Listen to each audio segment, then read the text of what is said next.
د دنیا مثال علما د دغه شانتې یو کښتۍ سره ورکوي چې د هغو 3 4 یا 5 یا له دې نه هم زیات پوړونه او چتونه دا ګرده د خلکو ډکي ګرده د انسانانو ډکي په دې انسانانو کې یو څوک راولاړېږي کښتۍ سره کوي د نورو لپاره څه کول پکار دي آیا دا چې دا پرېږدي چې سره یې کړي که دا چې مخ یې ونیسي که یې پرېږدي خو د ځان هلاکت یې ورسره موجود دی بیا چې کوم توپان راځي بیا چې کښتۍ چپه کېږي بیا چې پر کښتۍ کوم آفت راځي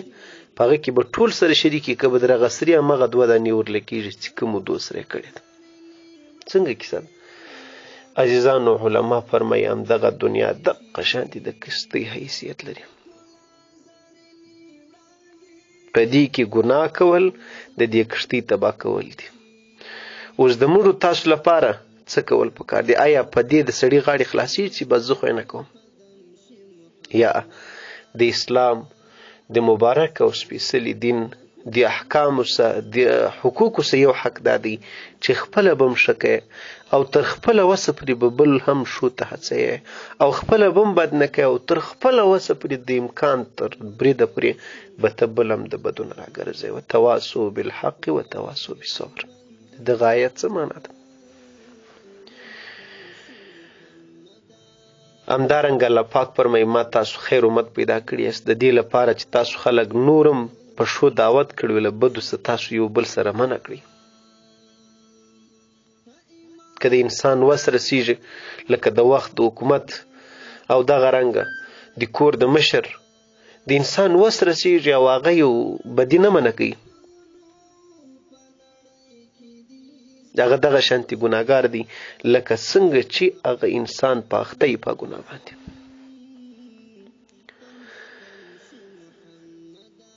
نبی کریم علیه الصلاة والسلام مبارک یو ځل رالی ام المؤمنین عایشه بیبي وایي رنګ کې تغییر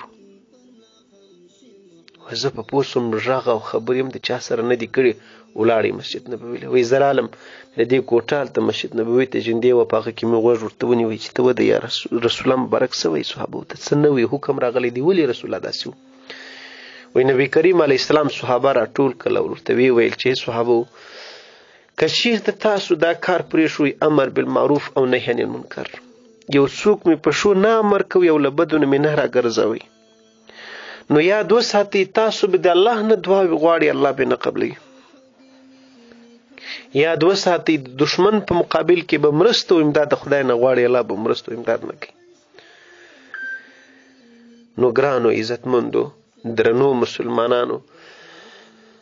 در خپله وسه پورې موږ تاسو په دې مکلف یو چې د بدۍ مخ به نیسي خپله به هم بد نه کوي او د بدۍ مخ به نیسي خپله به هم نیکي کوي او بل ته به هم نیکي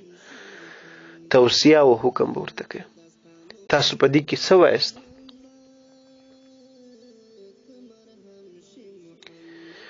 بیا که چېرته انسان یې نه کوي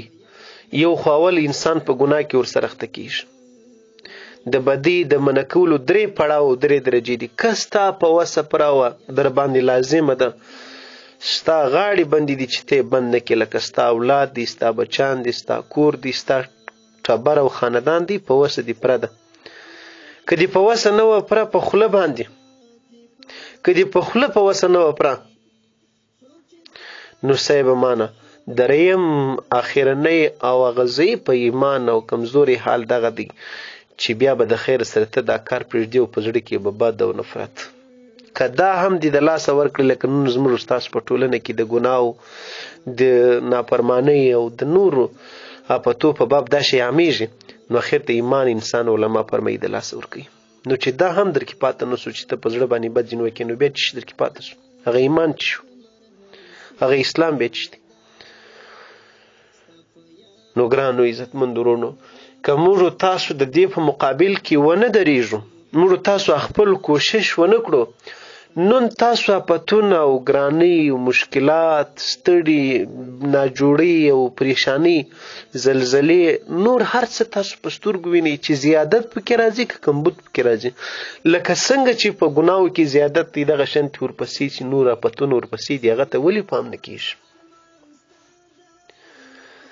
د یو څو خبرې دی الله پاک زموږ ستاسو دپاره د پام او فکر او د توجه وړ وګرځوي چې په هر شکل کېدلی سي دا در سره نشر او تر هر مسلمان تر غوږه پورې ورسوي او را بیداره سي